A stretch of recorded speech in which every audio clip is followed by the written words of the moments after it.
He laughed at his mother's worthless inheritance, but one phone call from the bank changed everything. Daniel always believed he was the smartest man in the room. A successful businessman, expensive suits, luxury car parked outside, he had built a life that screamed success. But behind that polished image was a man who valued money over everything, even family. One evening, Daniel sat in his modern living room scrolling through emails when his wife, Clara, walked in. "Your grandmother's lawyer called," she said softly. "The inheritance papers are ready." Daniel smirked. Inheritance, he chuckled. From Grandma Eleanor? What could she possibly leave behind? Old furniture and dusty books? Clara frowned. "She raised you, Daniel. At least show some respect." Daniel shrugged. "Respect doesn't pay bills." Mantelpiece clock, the past they forgot. Grandma Eleanor wasn't rich. She lived in a small, quiet house at the edge of town. But what she lacked in wealth, she made up for in wisdom and love. She had raised Daniel after his parents passed away. Worked 2 jobs. Sacrificed everything. But as Daniel grew older and successful, he grew distant. He visited less. Called less. Eventually, not at all. Still, Grandma Eleanor never complained. Coffin the funeral day. The day of her funeral was quiet. Rain fell gently as people gathered. Old neighbors, a few distant relatives, and Daniel. He stood there, impatient, checking his watch. After the ceremony, the family gathered at the lawyer's office. The lawyer, Mr. Harris, adjusted his glasses and began reading. "To my grandson Daniel." Daniel leaned forward slightly, curious. "I leave my home, my belongings, and everything inside it." Daniel leaned back, unimpressed. "That's it," he whispered to Clara. "A house in the middle of nowhere?" He chuckled loudly this time. "Worthless." The room went silent. Mr. Harris paused, then continued. "And one final instruction. Daniel must visit the bank mentioned in the attached document." Daniel rolled his eyes. "More errands," he muttered. The bank visit." The next day, Daniel walked into the old bank building listed in the document. It didn't look impressive. In fact, it looked outdated. A receptionist greeted him. "Name? Daniel Carter." Her expression changed instantly. "Oh, we've been expecting you." Daniel raised an eyebrow. "Follow me, please." He was led into a private office where an elderly bank manager sat waiting. "Mr. Carter," the manager smiled. "Your grandmother spoke about this day often." Daniel sighed. "Let's get this over with."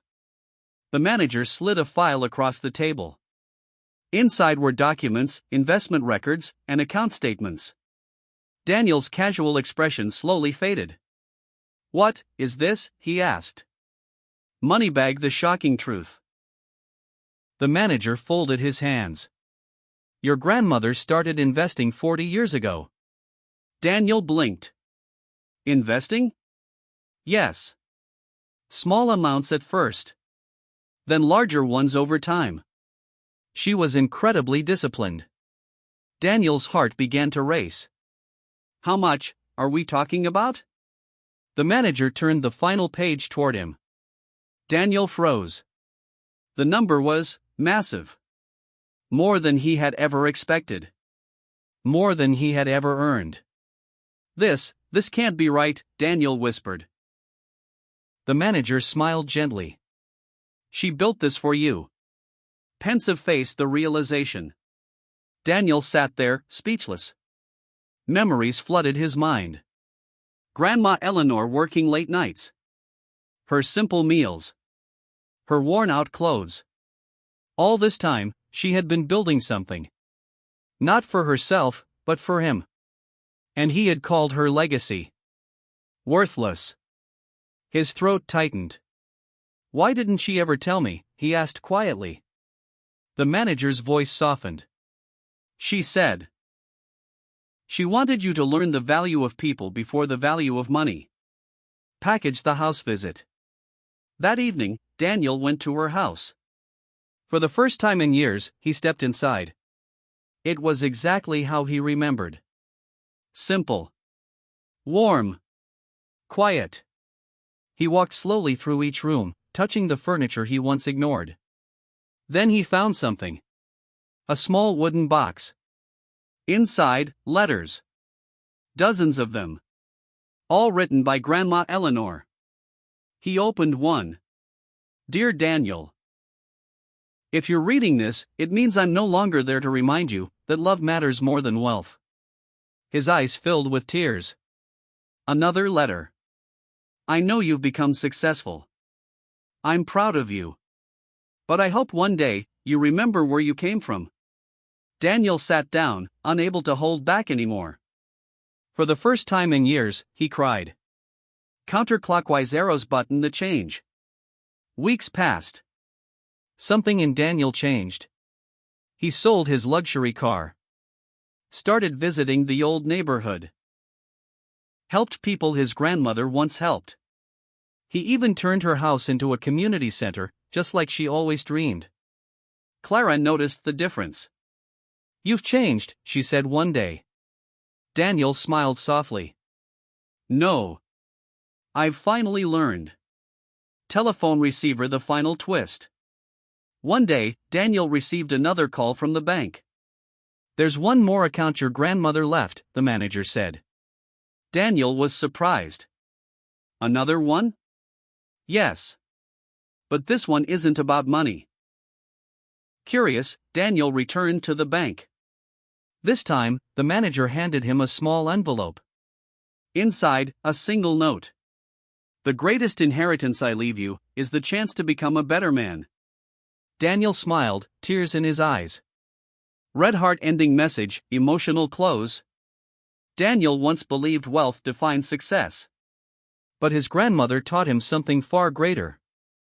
Money can build a life. But love gives it meaning.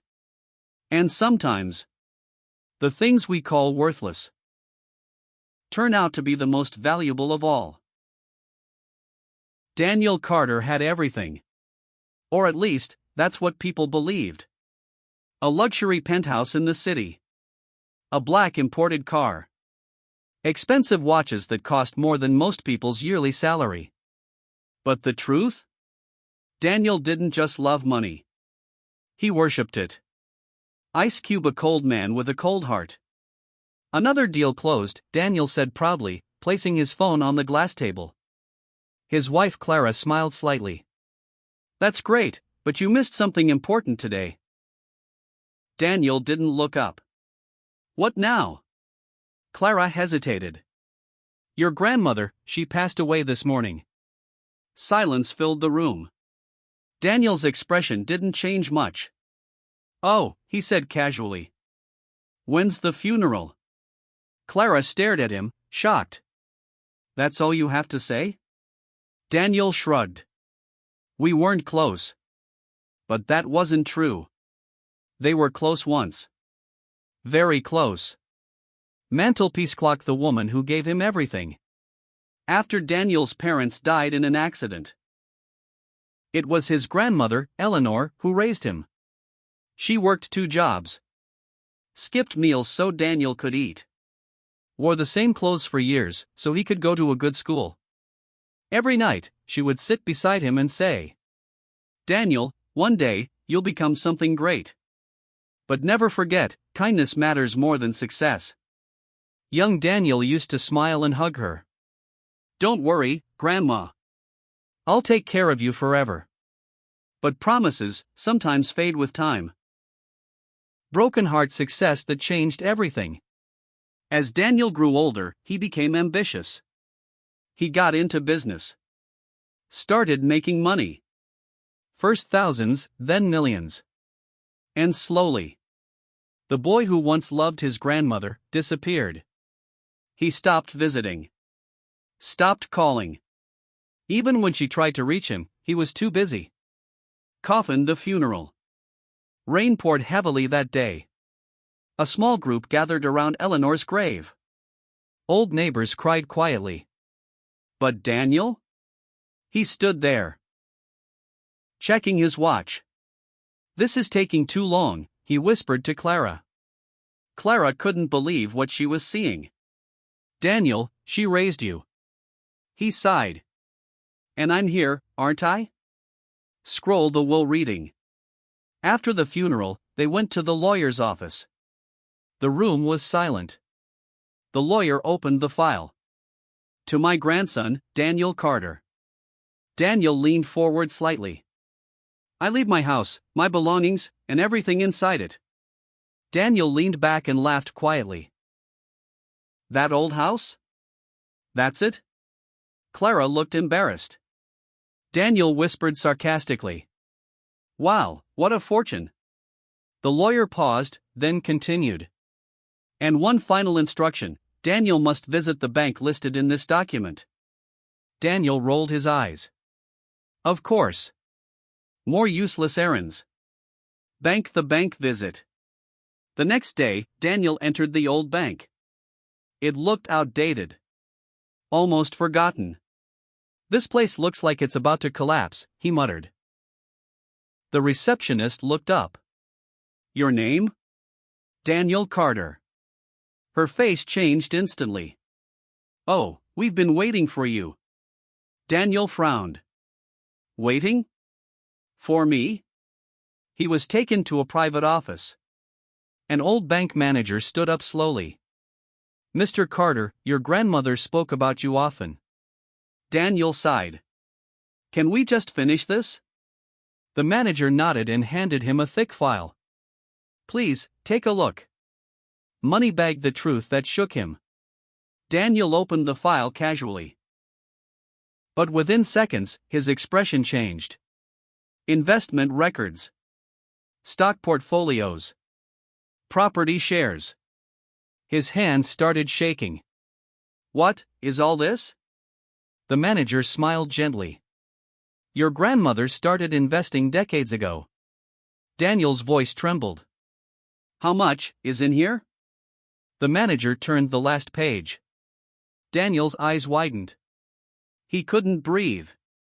This is impossible. The amount was huge. Life-changing. Even for someone like Daniel.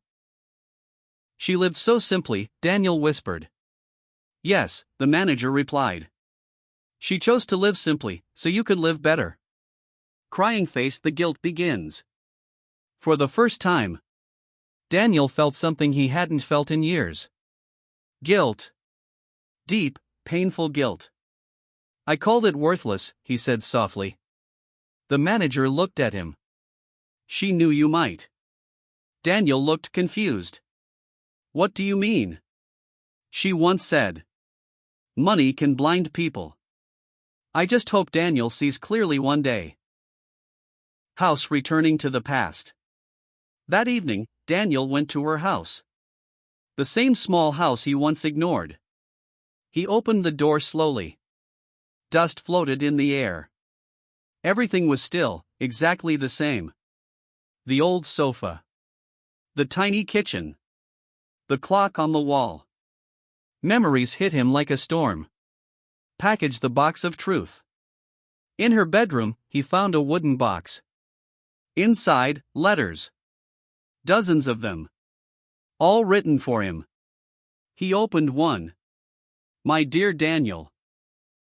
If you're reading this, I'm no longer there. But I hope you've learned what truly matters. His hands trembled. Another letter. I know you chased success. I'm proud of you, but I wish you had time for love too.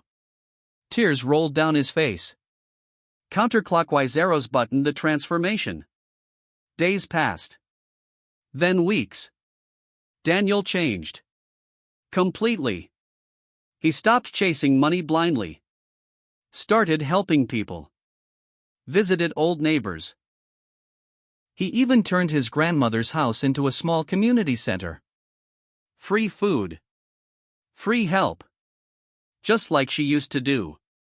Clara smiled one day. You're finally becoming the man she believed in. Daniel nodded. I was rich before, but I was empty. Telephone receiver. The final surprise. One day, the bank called again. There's something else your grandmother left. Daniel was surprised. He went back. The manager handed him a small envelope. Inside, just one note. The greatest inheritance is not money, it's becoming a better human. Daniel smiled through tears. Red heart. Powerful ending. Daniel once believed money was everything. But his grandmother proved him wrong, even after she was gone. Because real wealth is love, is kindness, is humanity. And sometimes, the things we call worthless turn out to be priceless.